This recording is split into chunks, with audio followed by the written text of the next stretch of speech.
Welcome to the NISCA Guidelines Information Session for the Visual Arts Program. I'm Karen Helmerson, Director for the Visual Arts. New York State Council on the Arts, FY21 program year. Program goals.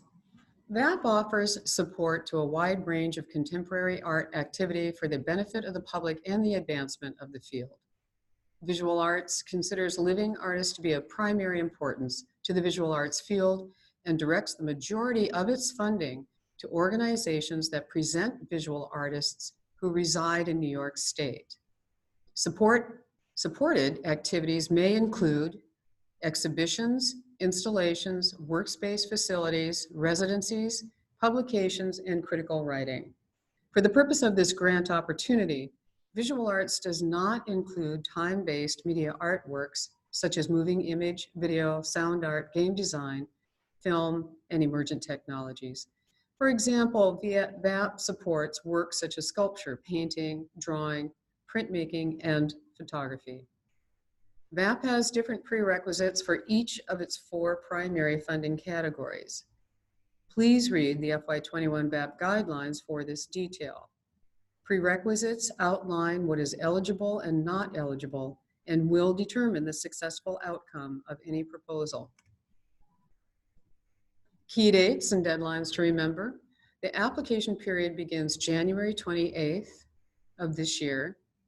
The deadline is March 12th, and awards will be announced in December of 2020, again this year. Previous year statistics. There was $1.4 million awarded through the Visual Arts Program, 72 grants to 68 organizations across 18 counties. The major categories are exhibition and installations, general operating support, project support, and workspace facilities.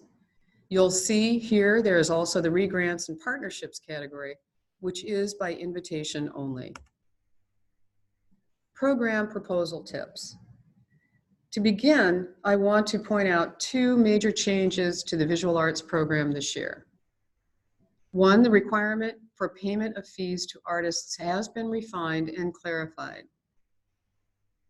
Payment of fees to New York State artists is required for all VAP applications that propose New York State artist participation, specifically for projects that propose artist presentations, artist services, and/or exhibition of artists' works.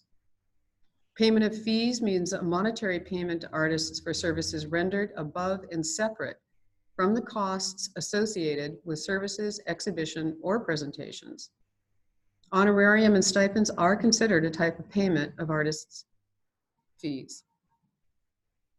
Remember to read the guidelines, however, for more detail on this. GOS, or General Operating Support, eligibility requirements for the visual arts this year.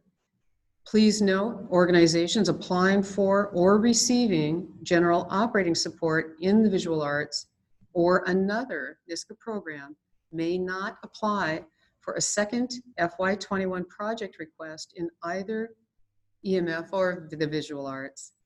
FY21 applicants, however, are welcome to contact me, Karen Helmerson, Program Director, to discuss possible category exceptions.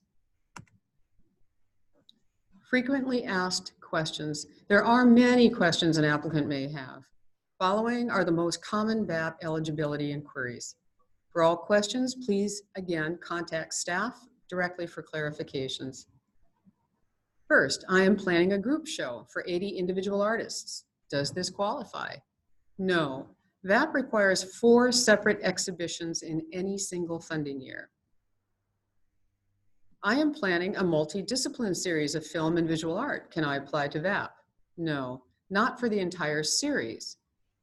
However, see the VAP guidelines for criteria on cross-discipline or multidiscipline projects and organizations. Or, I have a special project. Can I apply for general operating support? No. GOS is for the entire organization, operations and programming. Please see the project support category for your request. Are business district or community improvement projects eligible? No. Please see RADC opportunities. Regional economic development may be available to you.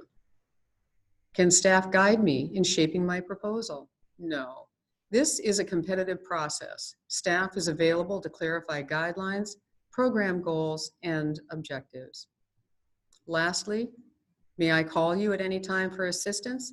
Yes, a big yes. VAP welcomes new and returning applicants via phone or email. Application tips. Pre-qualification is the first step. Make sure your organization is pre-qualified and/or all vault documents are up to date. Read NISCA application steps 1, 2, 3, and 4 carefully on the NISCA site.